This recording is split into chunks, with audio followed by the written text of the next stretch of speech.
드디어 대단원의 막을 내린 백설공주에게 죽음을. 정우의 화끈한 복수극을 예상했지만 의외로 용서와 감동의 쓰나미가 몰려온 최종회였던 것 같습니다. 정우는 극단적 선택을 하려는 형구탁의 목숨을 필사적으로 살려주는데요. 솔직히 이게 바로 고정우구나 라는 생각을 다시 한번 하게 만든 부분이었던 것 같습니다. 그리고 무엇보다 감동적이었던 건 혼자가 된 수호를 정우가 맡아주었다는 거였죠. 수호는 11년간 자신에게 억울한 옥살이를 하게 만든 원수의 아들인데 미워할 만도 합니다.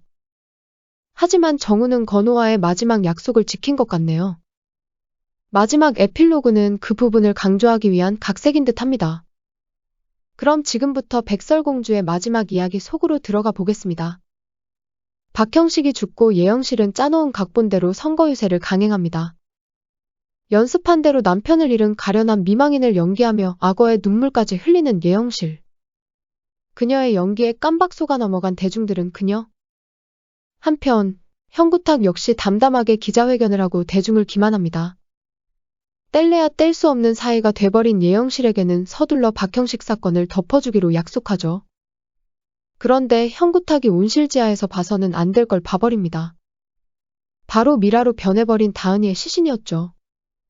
다은이의 시신을 형구탁에게 들켜버린 수호는 그 길로 정우를 찾아갑니다. 그리고 정우에게 다은이를 좀 구해달라고 애원하게 되죠. 그 시간 온실에서는 형구탁이 수호의 죄를 덮어주기 위해 다은이 시신에 불을 지르려 합니다. 정우는 수호가 알려준 대로 온실지하로 달려가게 되는데요. 여기서 정우는 다은이 미라의 휘발유를 붓고 있는 형구탁을 마주하게 됩니다.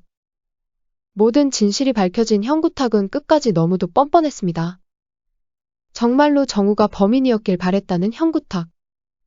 그런데 형구탁은 그 누구도 상상하지 못한 최후를 계획합니다. 정우를 죽여서 입을 막을 줄 알았는데 다은이 시신과 함께 불타 죽는 길을 선택했던 것이죠. 끝까지 악인으로 남을 줄 알았는데 그래도 일말의 양심은 남아있었던 것 같습니다. 죽어가는 순간 그는 정우의 아버지에게 진심 어린 사과를 하게 되는데요. 그런 형구탁의 말이라도 들었던 걸까요?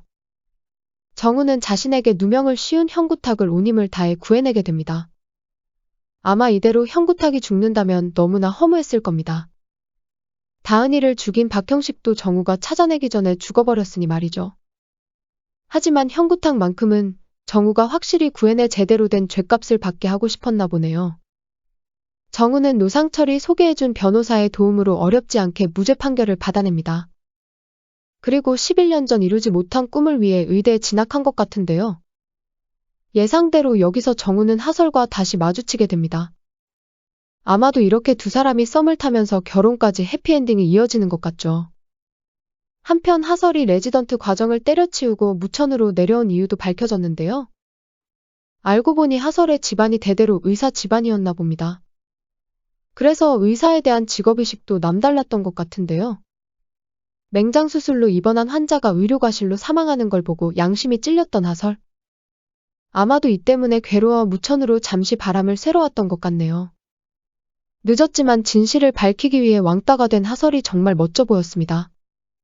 마지막으로 최나겸은 정신이 완전히 나가버려 정신병원에 입원하게 되는데요. 거기서도 정우에 대한 집착을 이어나가는 최나겸.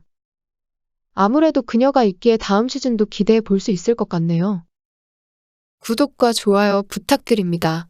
저에게 큰 힘이 됩니다.